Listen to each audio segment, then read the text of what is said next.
STF. No pleno, o pleno do TRF da primeira região se reuniu para, né, julgar um incidente de inconstitucionalidade da Lei 10.698 de 2003. Só para poder, enfim, refrescar um pouco sobre do que se trata a matéria. No ano de 2003, o governo tinha uma verba específica para poder destinar para a revisão geral anual dos servidores públicos, que está lá prevista no artigo 37, inciso 10 da Constituição, garantindo isonomia de percentual e em relação à data base para a concessão. Como essa verba era, entre aspas, limitada, o que foi que o governo fez? Criou um artifício para beneficiar os que ganhavam menos em relação aos que ganhavam mais. Aí o que foi que fez? Concedeu 1% para todos os servidores públicos federais, indistintamente, e mais R$ 59,87. Já não é mais índice. Colocou valor para dizer assim, olha, não estou desrespeitando a Constituição. Eu consegui uma parcela VPI, vantagem pecuniária individual, no valor de R$ 59,87. Isso foi por meio da Lei 10.698 de 2003. A revisão geral anual retroagia até 1º de janeiro e a VPI retroagia até 1º de maio. Então, assim, foi aquela coisa bem maquiada para assim, disfarçar que não era a revisão geral anual. Mas, assim, os motivos, né, que ensejaram nessa Lei 10.698 assim, evidenciavam assim, as escândalas de que se tratava de um objetivo de conceder uma revisão geral anual maior para os servidores que ganhavam menos, que à época o piso mínimo do servidor público federal era de R$ 420,66. Então, assim, quanto mais o servidor quanto maior fosse a remuneração do servidor, menor percentualmente esse valor de R$ 59,87 representava. E por que ele era também revisão geral anual, além desses motivos? Por quê? Está lá no artigo 39, parágrafo 3º da Constituição, de que a estrutura remuneratória do servidor, ela vai observar grau de escola, enfim, complexidade dos cargos, uma série de requisitos que, no caso, como a VPI ela foi concedida de maneira indistinta, bastava você ser servidor federal, não importa o cargo, a escolaridade, enfim, absolutamente nada, a carreira, você receberia. Então, assim, entramos com uma leva de ações aqui pelos sindicatos, teve iniciativa do Poder Executivo, então, enfim, entramos com mais ou menos 7 ações aqui pelos sindicatos. Algumas fomos vitoriosas em primeira instância.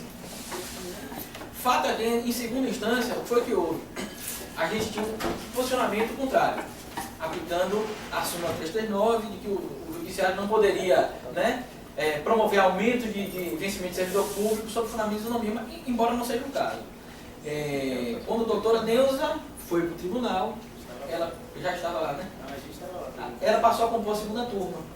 E a segunda turma começou a proferir, né, entendimentos favoráveis. Não unânimes, alguns unânimes, outros divergentes, dependendo do dia da composição. E por conta dessa divergência, foi submetida a questão a uma das sessões, para poder dirimir a controvérsia sobre a questão da incorporação da VPI. O que aconteceu, para quem ouviu falar na questão da ANAJUST. No caso do Sindjuf, nossos recursos de apelação das sentenças e nossas contrarrazões foram julgados depois que o tribunal já tinha estabelecido um paradigma na segunda sessão. Inclusive, há julgamentos em que a segunda turma ela se curva ao entendimento da sessão.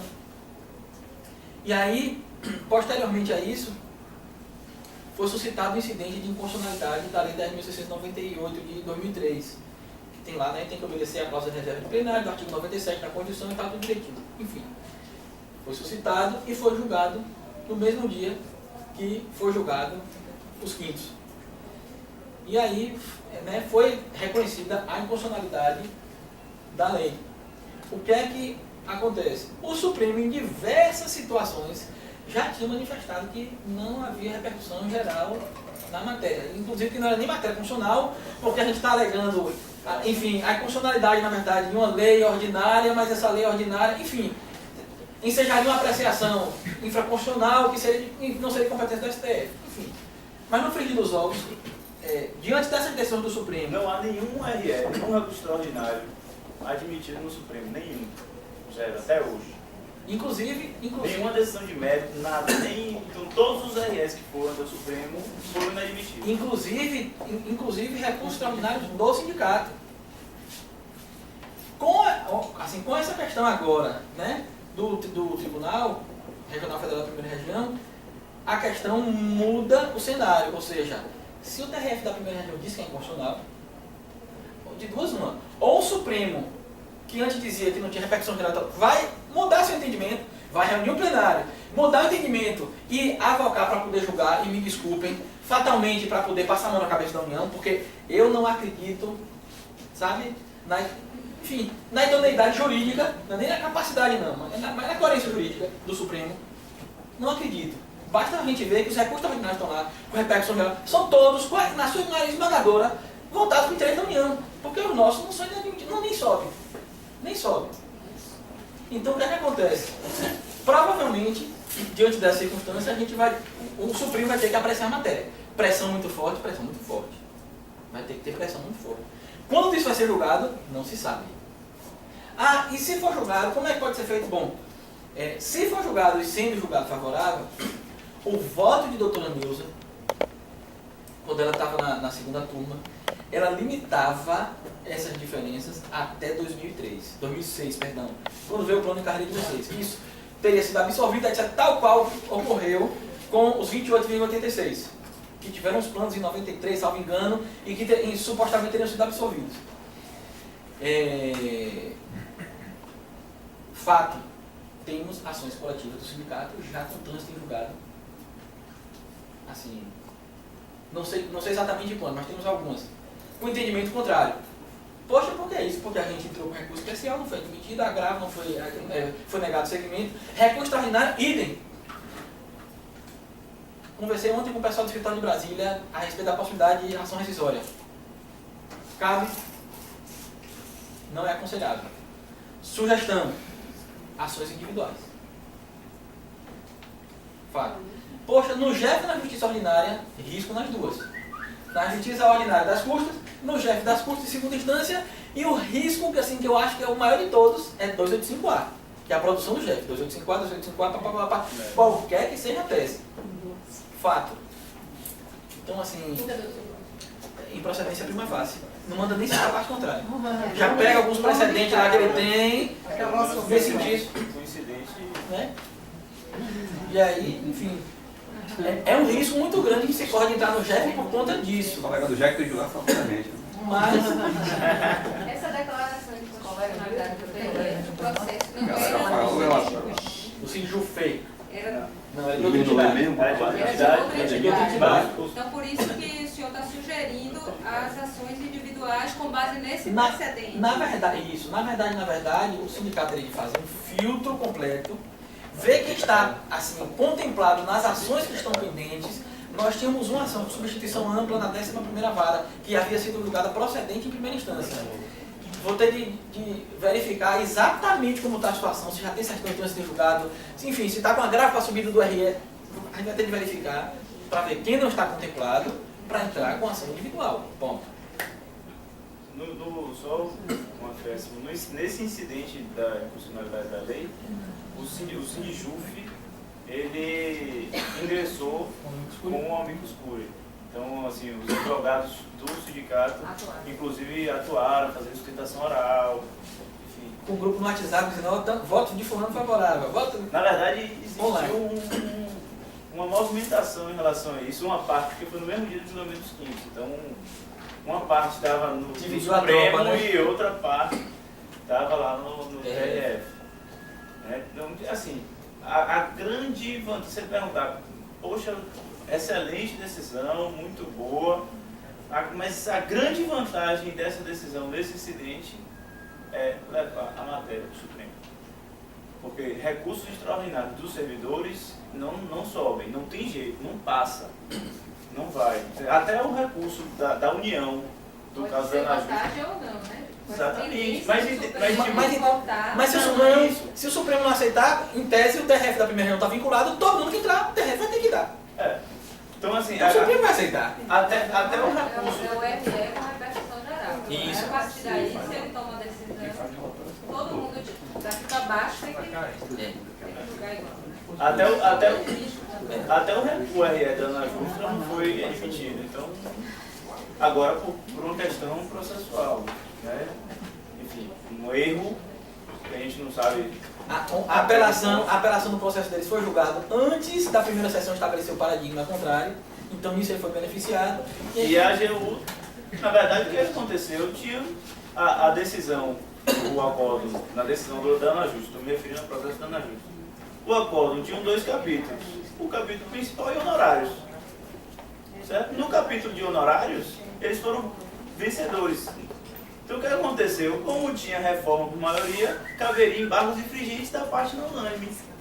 Não houve a interposição dos embargos infringentes, houve direto a interposição dos recursos extraordinários da licença, eu me refiro ao extraordinário e ao especial. E aí chegou no STJ, o STJ disse, ó, não cabe o recurso especial, porque tinha que ter sido interposto os embargos infringentes. Então, assim, a gente não sabe, porque a gente diz, né, o raio não cai 2 vezes no mesmo lugar, caiu para Ana Justa. Com os quintos lá de trás e agora com essa dos 13 ou 14, entendeu? Então, mas... Deve ter um Benjamin Franklin lá com a chavezinha, a pipa para poder, né? Com certeza. Então, o cenário que a gente tem é esse, assim, as ações individuais. Hoje você tem um incidente da Corte Especial do TRF. Porque, assim, a realidade que a gente vinha, primeiro que, no meu ponto de vista, se eu analisando estritamente o processo e a demanda propriamente dito, para mim é uma excelente demanda. Eu não tenho dúvida que aquela parcela lá, a VPI, tem natureza de revisão geral anual, certo? Não tenho dúvida nenhuma, agora não sou eu que julgo, mas enfim, superado isso. A gente, primeiro, assim, algumas batalhas a gente perdia aqui, decisão de primeiro grau julgando o contrário, aí até que alguns juízes passaram a julgar favorável, subiu. TRF sempre perdia, até um dia que a gente estava lá em Brasília, fazendo sustentação oral no TRF. João teve no gabinete lá de doutora Neuza e falou com o Gilson, que é o assessor, e o Gilson falou, ó, vai ter um julgamento importante, se puder fique aí, que era justamente o julgamento dessa ação. A gente foi assistir ao julgamento e nesse dia ela prolatou o primeiro voto favorável, porque ela era relatora dessa ação. Primeiro a gente teve o primeiro voto, então assim, o trabalho, né? Primeiro voto de um desembargador favorável. Esse voto já foi juntado em todas as ações de primeiro grau. A velhinha de esperança começa, né? Começa a ser, né? Finalmente alguém, aí depois de doutora Neuza, a doutora Ângela Catão. Então a segunda já começou a julgar, ainda que por maioria, mas começou a julgar favorável. Embargos infringentes nossos e da União. Foi para a sessão. Chegou na sessão, perdemos na sessão. E o que aconteceu da Ana Justa? Ela teve um julgamento antes da sessão, antes do precedente. Porque depois que a gente perdeu na sessão, os próprios desembargadores que julgavam a favor, doutora Ângela, por exemplo, eles passaram a se curvar ao posicionamento da sessão. Aí, a partir daí, de estratégia, por mais que num primeiro momento a gente suspeitasse que não se tratava de declaração de constitucionalidade propriamente dita, até porque a gente conhece o nosso Supremo, a partir daí a gente mudou a ideia e vamos falar assim, não, trata sim de declaração de constitucionalidade e aí a gente precisa da reserva do plenário, artigo 97 lá, enfim, certo? E aí se provocou a declaração expressa da inconstitucionalidade através desse incidente. E hoje, apesar da sessão ter dito o contrário, ter dito que não era inconstitucional, a Corte Especial do TRF julgou nesse sentido que a gente está passando. Então, mas como a gente disse, assim, o mérito temos um precedente do TRF, então até a decisão do Supremo que virá, certo? Eu se fosse juiz, ainda que eu tivesse posicionamento contrário, eu ia me curvar o posicionamento da Corte Especial do TRF. Né? Hoje meu cenário é esse, A turma se curva à sessão, a sessão se curva ao pleno. O juiz não vai se curvar ao pleno do tribunal. Então assim, então a ideia é essa.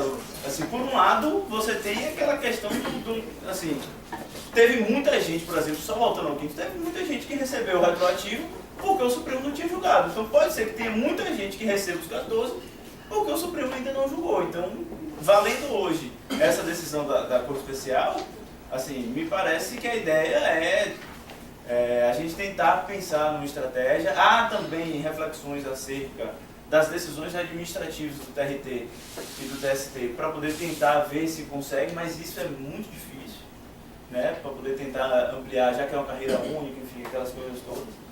né? Mas é uma questão mais difícil. Agora a gente tem um precedente muito bom, que a lei já foi declarada expressamente constitucional. E sem contar que, lamentavelmente, o mérito das decisões, assim, variavelmente são influenciados pelo momento político, econômico, social que o país passa.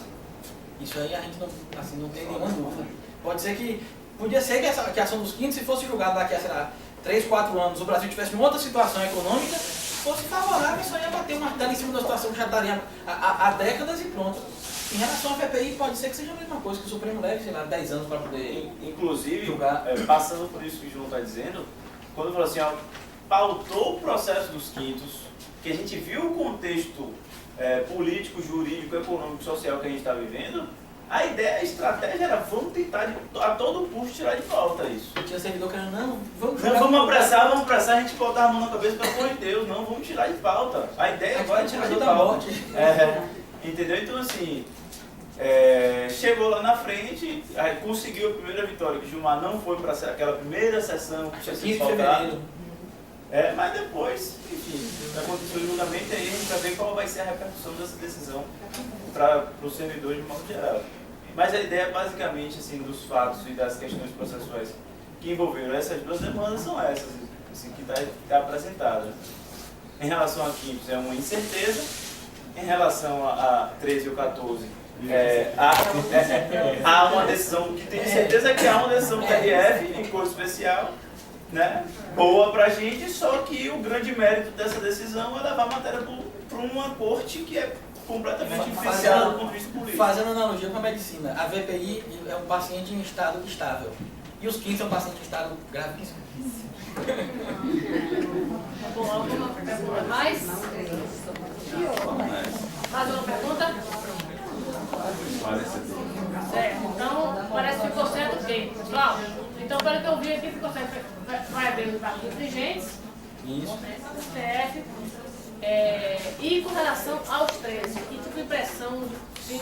Só para pontuar Eu rapidinho. quero o seguinte, só fazer uma colocação que diante do quadro jurídico, que realmente não acena para um bom resultado.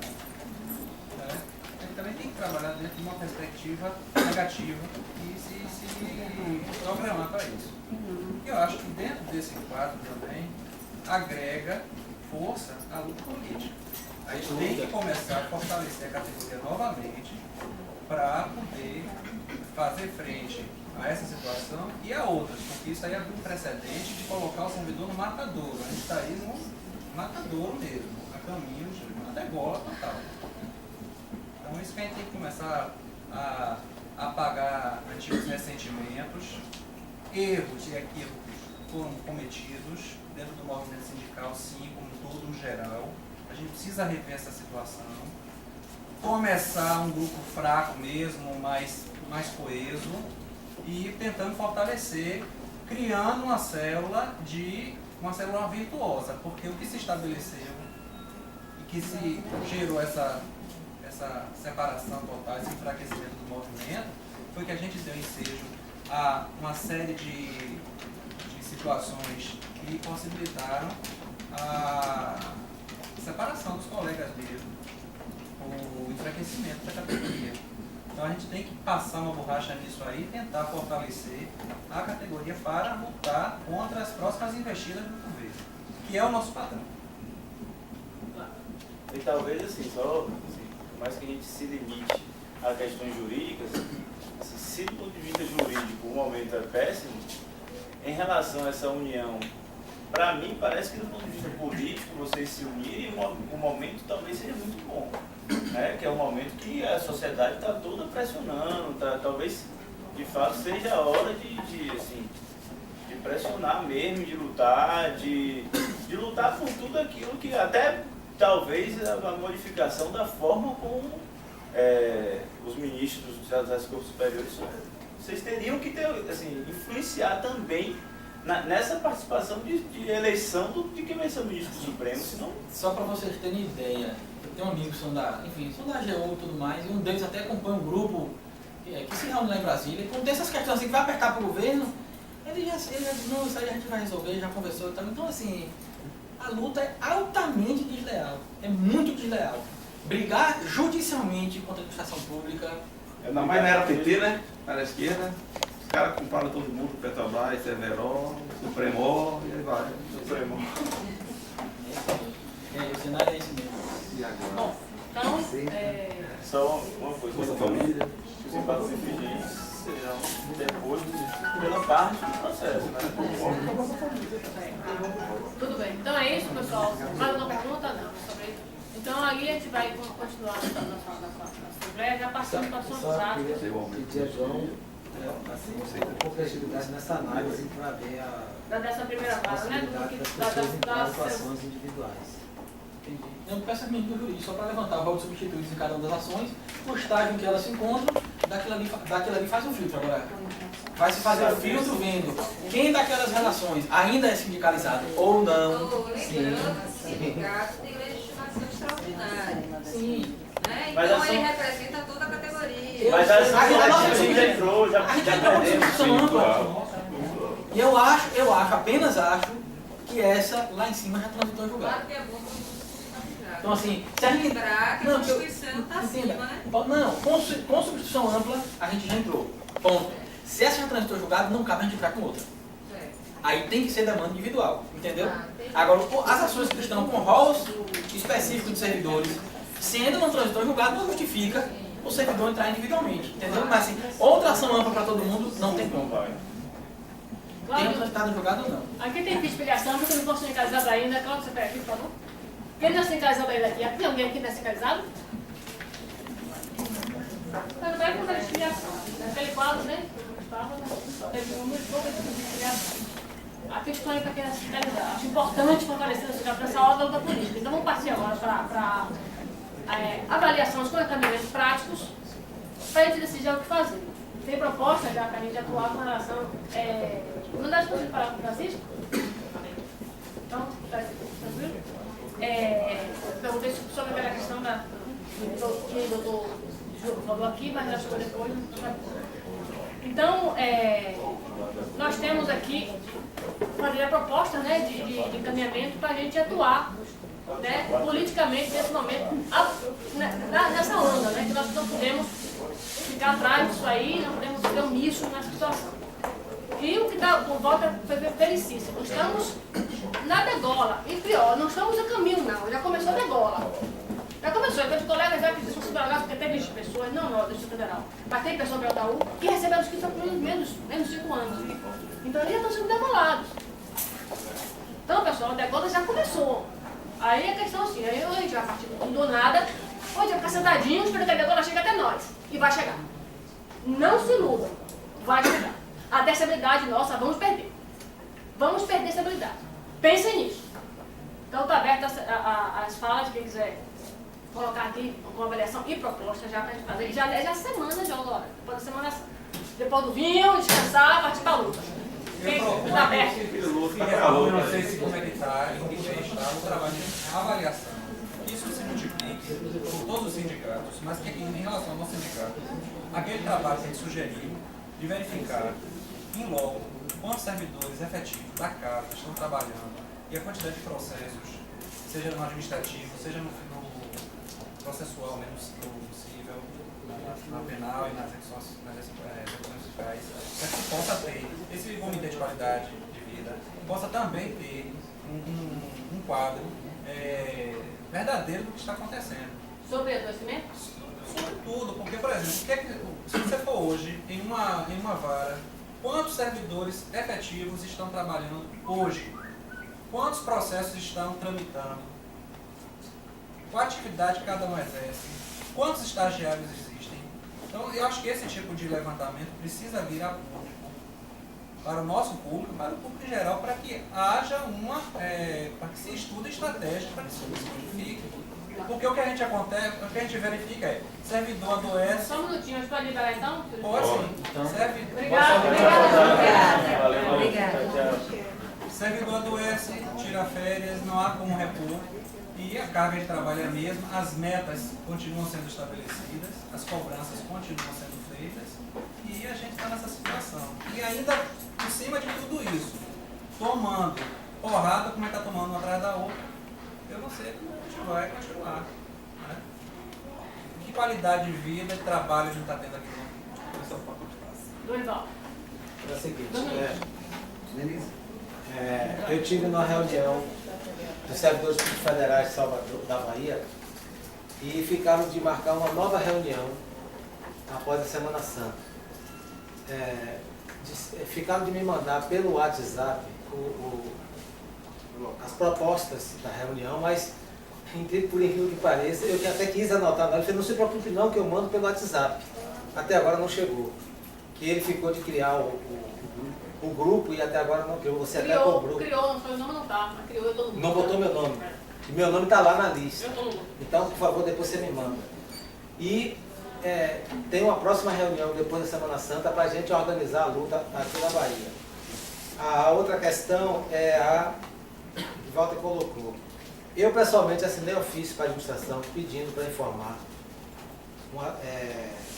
quantos servidores existem no quadro, desses quantos são requisitados e dos requisitados quantos têm vínculo com a administração pública. E a resposta que deram era de que estava dentro do limite da lei que prevê a requisição. A gente precisa insistir em solicitar as informações detalhadas. A outra questão eu pedi também para informar quantos servidores aqui existem com enfermidades que estejam relacionadas com as condições de trabalho ou causadas pelas condições de trabalho.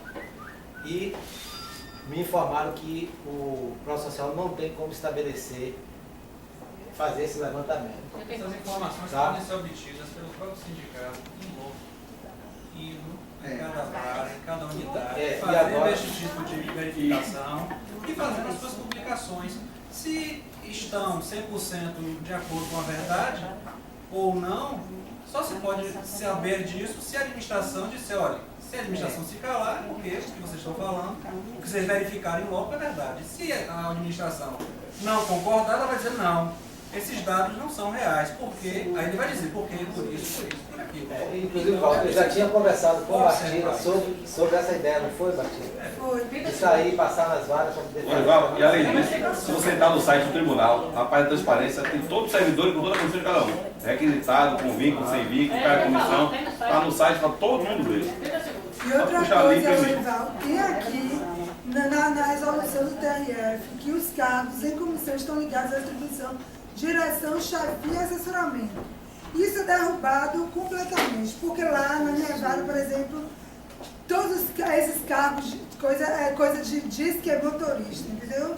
Que não há direção, nem chefia, nem assessoramento. E outra coisa, tem aqui que só deve ficar no máximo por 4 anos. Eu vejo aqui neguinho até aposentar, né? Como requisitado. Olha, só um dado, não existe mais função, nem motorista no caso de nenhum tribunal do Brasil, inclusive nós. Isso aí é uma forma de burlar a lei, são assistentes técnicos das varas que estão dirigindo com autorização da direta. Mas não existe função de motorista em nenhum tribunal ou comissão nossa. Não existe motorista no quadro mais. A outra informe que eu quero dar é Foi extinto há tempo. foi até objeto de cobrança hoje aqui, em relação às carteirinhas do convênio que o Processual celebrou com o Saúde Caixa. Hein? Você deu, né? Então, Dia todo. não, eu me lembro agora. Eu só queria complementar o que a Denise falou, porque eu conversei com a diretora do Processual, a doutora Ionice, e ela disse que o convênio foi celebrado, está tudo certo, e que o problema está com a Caixa. E que ela disse assim, eu em particular acho que não é prioridade da Caixa lançar no banco de dados dela, com a pressa que a gente quer, os nossos dados. Foi a resposta que ela me deu. Mas qual é o protesto do dia 12, vocês querem falar? Ah, sim. Dia 12 vai ter um segundo protesto, igualzinho àquele que teve no dia 15. Ok? Que disseram, bem antes do protesto, que isso era um protesto de Aécio para derrubar o PT, que não sei o que, que não sei o que. E eu estive lá, eu participei com o Francisco, com o Ledna, com vários colegas daqui da Justiça Federal. Ok? Era um protesto que não tinha direção, não tinha faixa elaborada, paga por nenhuma entidade. Já estou acabando. Os cartazes eram cartolinas manuscritas, entendeu? Ou seja, um movimento do povo brasileiro contra esse processo de corrupção que existe no país e que resultou em mais de 2 milhões de pessoas nas ruas do Brasil. Então vamos às ruas dia 12 para botar 4 ou 5 milhões de pessoas lá. Vamos lá, mas está aberto a fala agora.